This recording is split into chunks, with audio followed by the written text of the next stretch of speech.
Bonjour à tous, voici le corrigé de la fiche exercice sur les vecteurs numéro 1. Comme exercice, on vous donnait des vecteurs et puis il fallait d'abord repérer les vecteurs égaux. Dans les vecteurs égaux, donc on a le vecteur AB qui est égal au vecteur K, car la droite AB elle est parallèle à la droite portée par le vecteur K. Ces deux vecteurs ont le même sens et pour finir ils ont la même longueur, donc il y a bien égalité. Pour les mêmes raisons, on a le vecteur P qui est égal au vecteur C. Ensuite, les vecteurs opposés. Alors, vecteurs AB et W sont opposés. Ils sont opposés pourquoi? Parce que d'abord, les droites portées par des deux vecteurs sont parallèles. Ils ont la même longueur, mais ce qui les différencie, c'est le sens. Donc AB et W sont opposés et on écrit vecteur AB égale à moins W.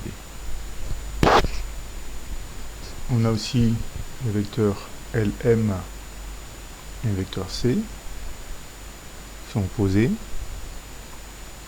Et puis le vecteur LM et le vecteur P. Donc on peut écrire évidemment LM égale à moins vecteur C et LM égale à moins vecteur P. Les vecteurs de même norme sont entre guillemets ceux qui ont la même longueur. Donc LM, P et C, tout d'abord. Ensuite le vecteur AB, le vecteur K et le vecteur W. Et puis pour finir, le vecteur FG et IH, même longueur, donc même norme. L'image du point F par la translation de vecteur LM, donc voilà le vecteur LM, et bien il envoie le point F en A. Donc A est bien l'image de F par la translation de vecteur LM. Et puis dernièrement, dernière question, par quelle translation le point A est-il l'image du point B? Attention à la formulation, c'est A qui est l'image de B. Alors, on a d'abord la translation de vecteur BA. Donc là, voilà le vecteur BA, et là on voit bien B en A. Donc A est bien l'image de B par cette translation. Et on a aussi la translation de vecteur W, puisque le vecteur W, voilà, par la translation de vecteur W, B, son image, c'est bien A.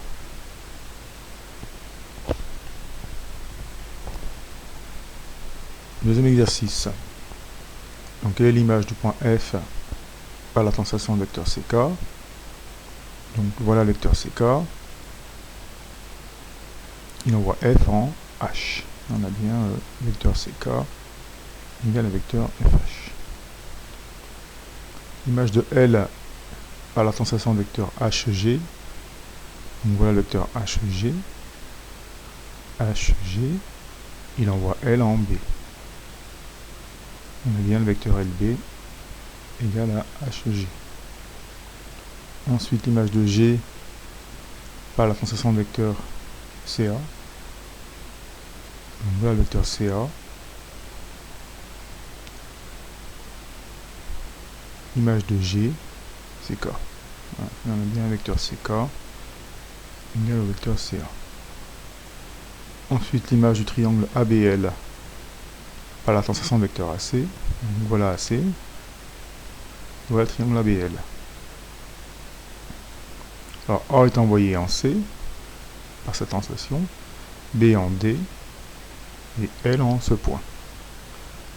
Donc le triangle qu'on cherche, c'est celui-ci, l'un de sommet DC. Et voilà. Donc ce triangle, c'est l'image de celui-ci par la translation de vecteur AC. Ensuite, l'image du triangle JHI.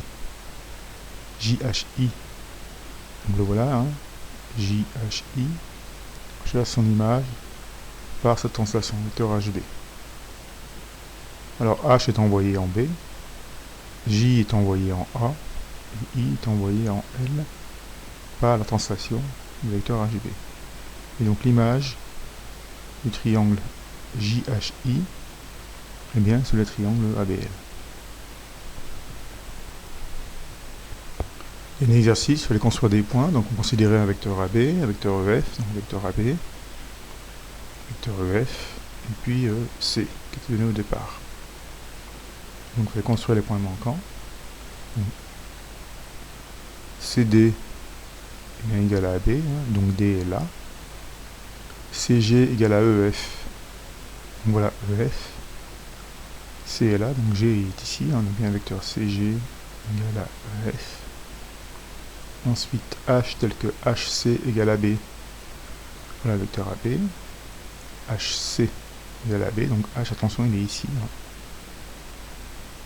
Ensuite, IC égale à CG. Donc voilà CG. Donc I doit être ici. On a bien IC égale à CG. Attention au sens. Et puis pour finir, BJ égale à JC. BJ égale à JC. Alors en réalité, un J est milieu de BC.